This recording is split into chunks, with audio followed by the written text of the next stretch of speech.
Napansin mo ba yung mga bashing ngayon kay Heart Evangelista na sa bawat sabihin niya, kahit wala naman siyang intensyon na masama, nababash siya?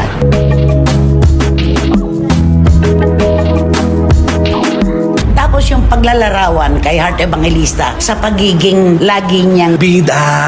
yung laging pinag-uusapan. Ang tawag po ng mga doktor dyan, yung pong histrionic personality disorder. Oo, HPD. Kasi malungkot sila kapag sila hindi pinag-uusapan. Bitiranang kolumnista na si Christopher Min, ibinuking ang bagong bansag ngayon ni Heart Evangelista.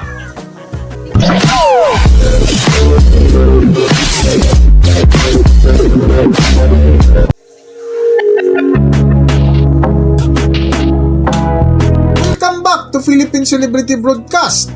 Nitong nakalipas nga na araw ay pinagdiwang ni Heart Evangelista ang kanyang ika-28 years sa industriya ng showbiz sa pamamagitan ng pagpapasalamat sa social media matapos umabot sa mahigit 100 million views ang nilalaman ng kanyang social media post mula sa Paris Fashion Week na kung saan nagpasalamat ito sa kanyang mga supporters. Sa latest vlog nga ng bitiranang kolumnista na si Christopher Min ay naging paksa din ito sa kanilang vlog na kung saan napansin nila na halos galaw ni Heart Evangelista ay nababas ito. Okay, dito na tayo. Napansin mo ba yung mga bashing ngayon kay Heart Evangelista na sa bawat sabihin niya, kahit wala naman siyang intensyon na masama, nababash siya? Oo, pinag-uusapan talaga siya. Ano ang sabi? Hindi niya kailangan ng PRO.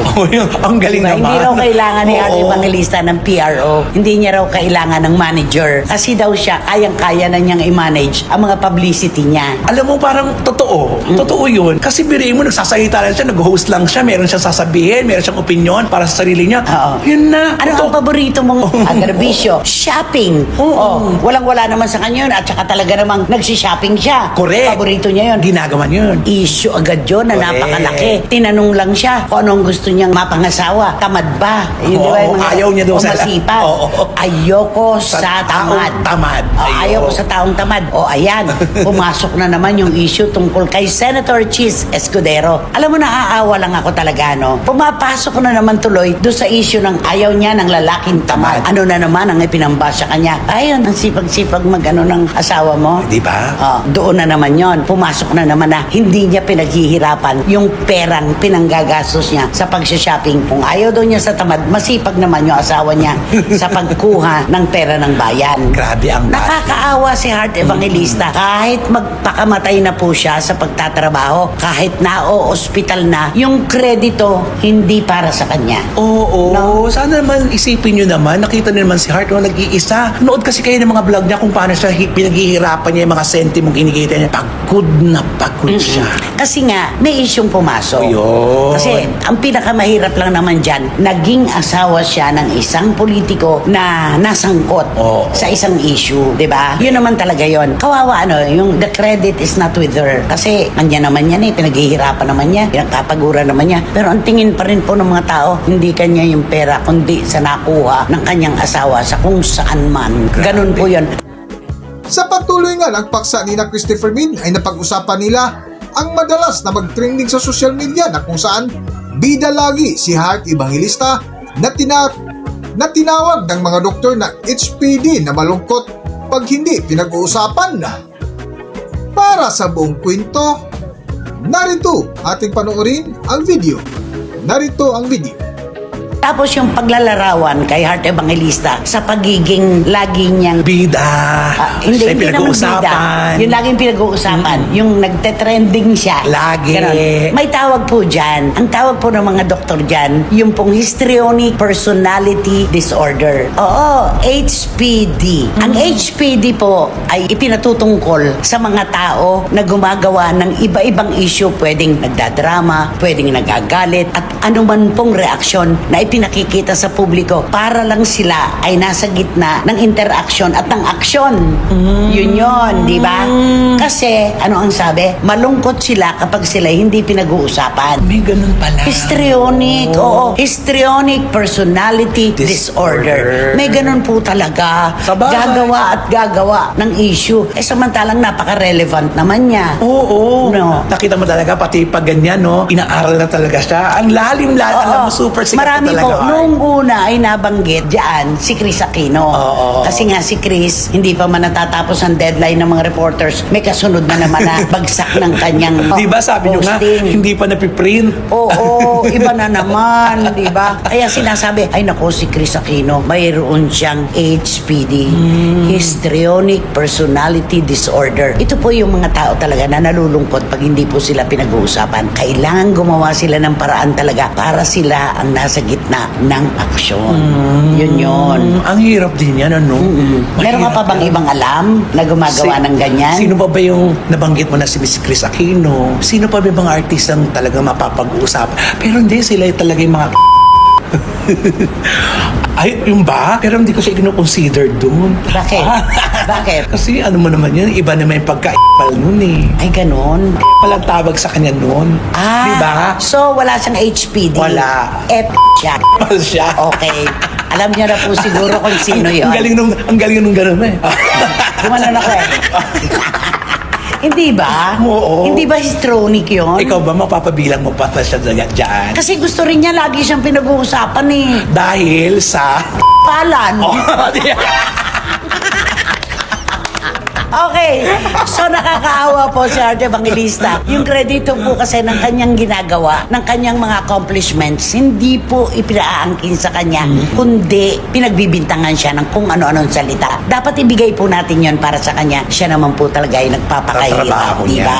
Correct. Sikat kasi kaya laging binabash. Oo, sikat Diba? ka kasi, ha? Kahit ano ang sabihin, kahit ano ang i-post, binabay, binibili agad. Kaya tama yung attitude na, dead ma. Oo. Dead ma. Unbothered. Oo, dead ma lang. Diba? Oo. Tapos ano lang siya, ang dami-dami na nagpaparitoke. Nagpaganon lang ng kanyang lips. Tapos parang naghalit siya dahil nasaktan Oo, siya.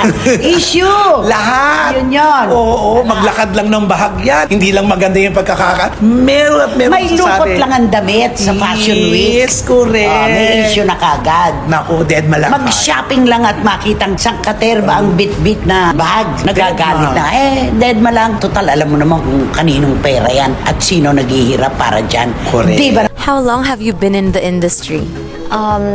28 years, turning 29. I started when I was 5. Just kidding. That one was a lie. What's your favorite role? My favorite role, when I started out, obviously it would be Missy because I owe her so much. I feel like she was really the character that started out for me. Then I moved to GMA 2018, and I think another one that was very special to me was Luna Mystica, Celestina Luna, Dwarfina, my Korean Jagya, and the other roles I'm about to play. How does it feel to be in the industry for so long? For almost 3 decades, we were part of a generation that we were trained in a way to, just keep your feet on the ground, be thankful with what's in front of you. After 28 years, never in my wildest dreams, I would still be here, doing my best, doing what I love. And we're gonna celebrate that today. Let's go. Today we are wearing heart jewels. This is my major masterpiece, 13 to 41. And we're gonna keep it going. I am worldwide, and thank you, of course, to Luxout. Yes! Yes! And it's official! Mark remains proudly Kapuso. To my Sparkle family, to my GMA family, I'm just so blessed because what you see on television, on Instagram, is so different from all the hard work, extra work, sleepless nights that we all spend on just one artist. And they handle so many artists, but they never made me feel that I was just one of them. They really did give me a second chance in life. It's really a story to be told one day, and maraming salamat. I am just completely honored and grateful. So thank you. I have so much more to give, and there's just so much stories to tell.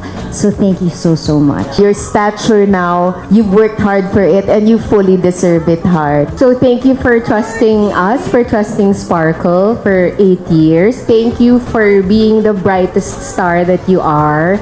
We know you and the hard work you do and the people you help. You're not stopping despite everything that's happened in the past. You continue to look forward and you're giving it your all. So you're such an inspiration to so many people. Don't stop. The goal is not to be viral. The goal isn't to be infamous. The goal is just to be consistent. Your only competition is yourself. But in a sense, don't pressure yourself. Just be kind. It's the hardest thing to do. But be kind.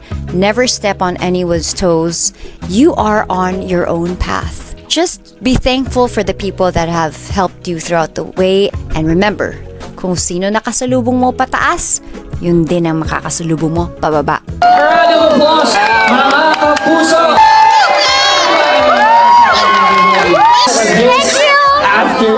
Hanggang dito na lang muna ang ating video at kung nagustuhan nyo, huwag kalimutan mag-subscribe at pindutin nyo na rin ang notification bell para ma-notify ko sa ating susunod na video. Maraming salamat!